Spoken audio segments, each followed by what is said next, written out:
اولاد کی تربیت کے حوالے سے بہت ساری احادیث ہیں، بہت ساری آیات ہیں۔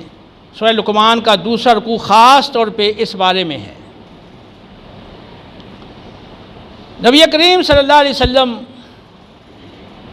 نے ارشاد فرمایا، ابو داؤد اور شرح سنہ کی صحیح سند سے روایت ہے، جب تمہارے بچے 7 برس کے ہو جائیں انہیں نماز کا حکم دو۔ ایک روایت میں ہے نماز پڑھنا سکھاؤ، اور اس روایت میں ہے نماز پڑھنے کا حکم دو۔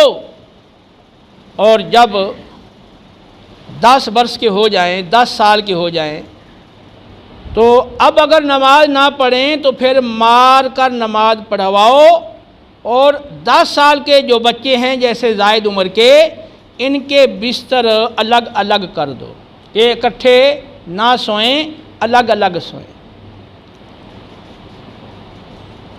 تو اب اس میں یہ فرمایا گیا ہے کہ 7 سالہ بچوں کو نماز کا حکم دو، انہوں نماز کی ترغیب دو، نماز سکھاؤ، نماز کا شوق دلاؤ، نماز کا عادی بنانے کی کوشش کرو، اور پھر یہ کوشش تمہاری جاری رہے۔ اور جب 10 سال ہو جائیں تو اب کوئی گنجائش نہیں، آپ تھوڑا سختی کر کے بھی نماز پڑھوانی پڑے تو سختی کرو، اور نماز ضرور پڑھواؤ۔ یہ والدین کی ڈیوٹی لگا دی گئی ہے کہ وہ اپنے بچوں کو نمازی بنائیں۔ تھوڑا سا غور کریں، آج والدین اپنے چھوٹے چھوٹے بچوں کو سکول بھیجنے کے لیے باقاعدہ تیاری کرواتے ہیں، نہلا کر، دھلا کر، اچھی یونیفارم پہنا کر، اور بیگ کتابیں دے کر، اچھی سواری پہ سوار کر کے سکول پہنچاتے ہیں۔ سکول کی داخلہ فیس، ماہانہ فیسیں، پھر ٹیوشن سینٹر کی فیسیں، اور پھر دیگر اس سے متعلقہ اخراجات برداشت کرتے ہیں۔ تو آپ اپنے بچوں کی اس حوالے سے تو فکر کرتے ہیں، لیکن جو اللہ نے حکم دیا ہے کہ ان کو نمازی بناؤ اور نماز سکھاؤ، اس حوالے سے بھی کوئی بھی فکر کی ہے؟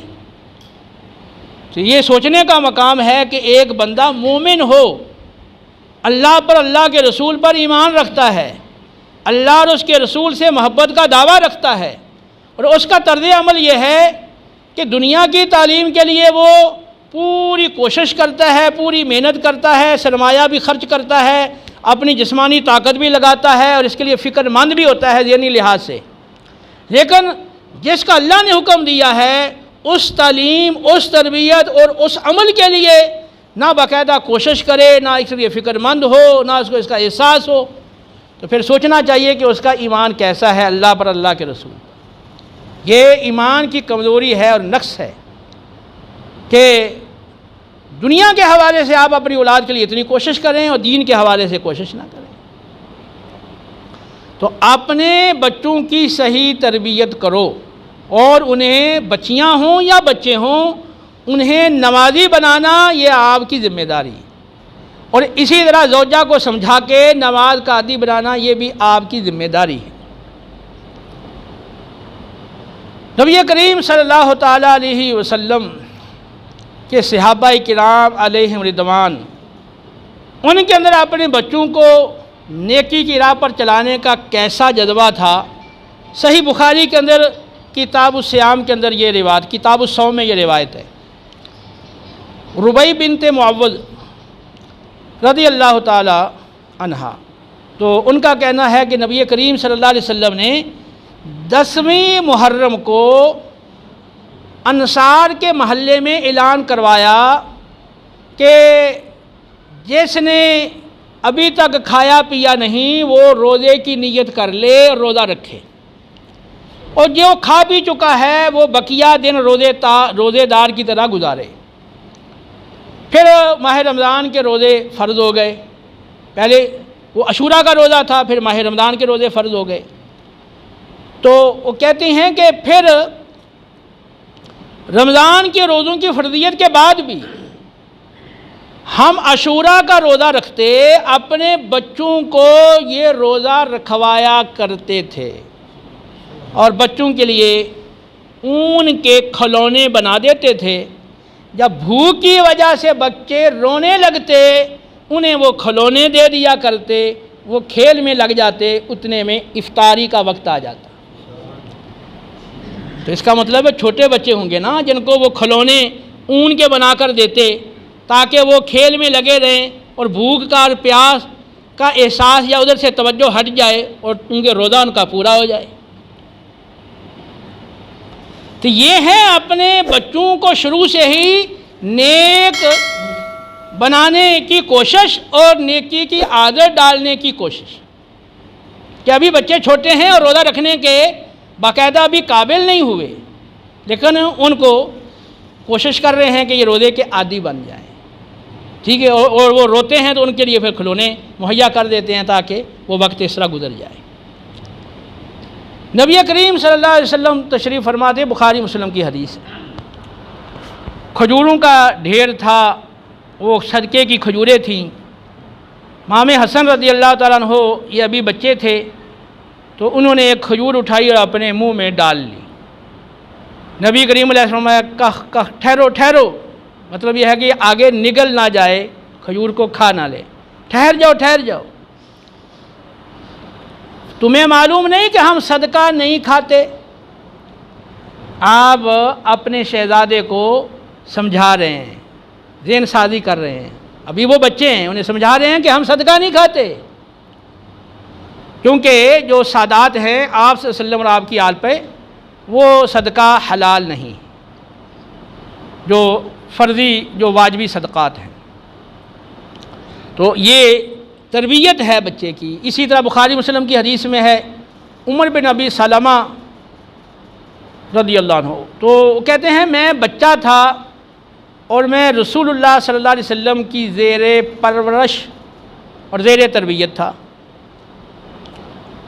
تو جب کھانا کھایا جاتا تو میرا ہاتھ برتن میں ہر طرف گھومتا تھا، بچے تھے نا تو کبھی ادھر ہاتھ مارا، کبھی ادھر ہاتھ مارا، کبھی ادھر سے اٹھا لیا۔ تو نبی کریم علیہ السلام نے جب دیکھا تو فرمایا کہ اے بچے بسم اللہ پڑھو، دائیں ہاتھ سے کھاؤ اور اپنے سامنے سے کھاؤ۔ حکم یہ ہے کہ جب کھانا ایک ہی طرح کا ہے تو پھر اپنے سامنے سے کھائیں۔ مثلا چاول ہے، بریانی ہے، زردہ ہے، ایک ہی طرح کا کھانا ہے تو پھر اپنے سامنے سے کھاؤ۔ ہاں مختلف قسم کے کھانے ہیں تو پھر آپ کو جو خواہش ہو وہ آپ کھانا اٹھا سکتے ہو، لیکن جب ایک ہی طرح کا کھانا ہے تو اپنے سامنے سے کھاؤ، پھر دوسرے کے آگے سے مت کھاؤ۔ تو نبی کریم علیہ السلام نے اس بچے کو تعلیم دی اور ان کی تربیت فرمائی کہ جب کھانا کھاؤ ایک تو بسم اللہ پڑھ لیا کرو اور دوسرا دائیں ہاتھ سے کھایا کرو، اور تیسرا یہ ہے کہ اپنے سامنے سے اور اپنے قریب والی جگہ سے کھایا کرو۔